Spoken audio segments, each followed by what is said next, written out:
Assalamualaikum warahmatullahi wabarakatuh. Selamat jumpa Bunda di seluruh Indonesia. Jumpa lagi dengan saya Inayatul Masfufa. Di sini saya akan memberikan tips dan memberikan pengajaran sharing bagaimana cara kita itu mengatasi anak yang autis, hiperaktif, dan ADHD. Anak yang mengalami gangguan autis, hiperaktif, ADHD adalah anak yang kehilangan fokus, Bunda. Jadi fokusnya nggak tertuju pada satu arah, ya. Meskipun dia diajak ngobrol, dia akan tidak fokus. Di sini saya akan memberikan tips kepada bunda-bunda bagaimana cara kita berkomunikasi dengan anak yang mengalami gangguan autis, hiperaktif maupun ADHD. Tips yang pertama, biasanya kalau kita memanggil anak kita, baik yang pertama kita biasanya manggilnya kakak ya Bunda ya.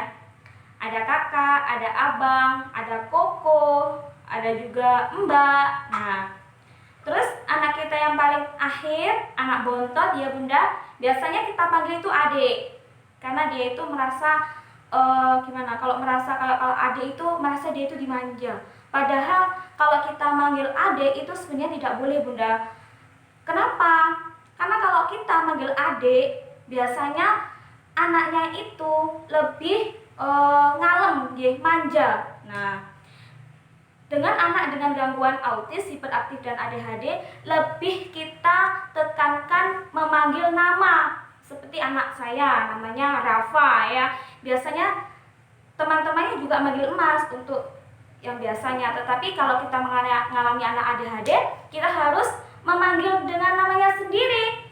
Contohnya Rafa, ya. Rafa, bukan Mas Rafa, bukan Bunda, tetapi Rafa. Oke?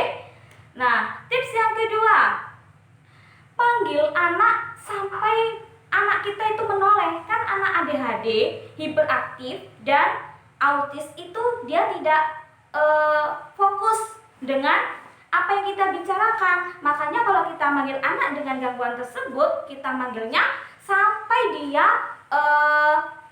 menoleh ke arah kita, ya. Contohnya, Mas Rafa, Mas Rafa. Nah, kalau dia sudah menoleh, nah baru kita ngajak ngobrol dia. Seperti itu Bunda ya. Tips yang ketiga, yaitu ketika kita sudah memanggil, ya, dia sudah melihat wajah kita, biasakan komunikasi ya Bunda ya. Komunikasi kita ke anak itu lihat matanya, jangan sampai dia itu menoleh ke kanan kiri, ya. Oke Bunda, dan jangan lupa kalau kita komunikasi dengan anak yang mengalami gangguan ADHD, autis, dan hiperaktif, itu tidak boleh ada suara bising Bunda.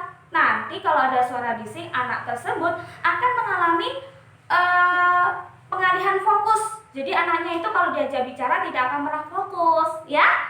Nah, di sini saya akan memberikan pembelajaran cara bagaimana anak kita itu fokus terhadap apa yang kita ajarkan, pembelajaran di sekolah.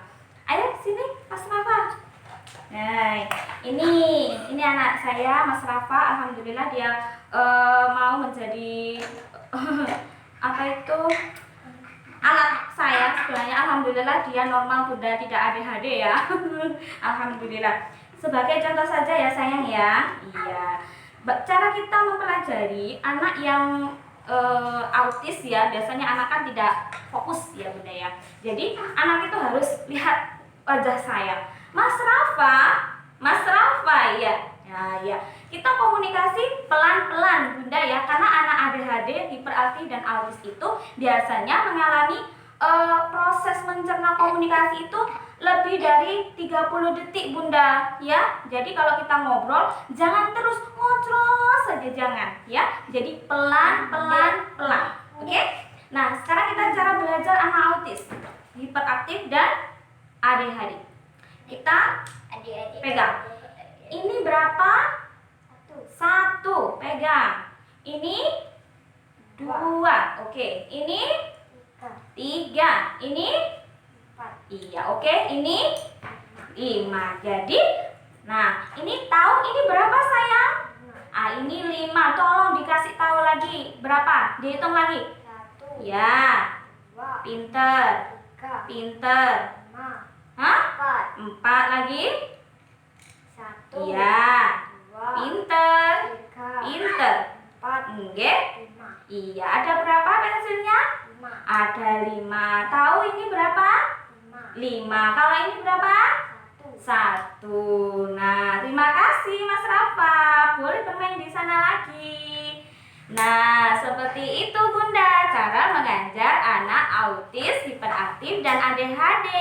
Ingat Bunda, kita itu kalau kita mempunyai anak yang ADHD, hiperaktif, dan autis, jangan lupa semangat ya Bunda. Semua itu pasti ada hikmahnya. Sampai jumpa lagi. Wassalamualaikum warahmatullahi wabarakatuh.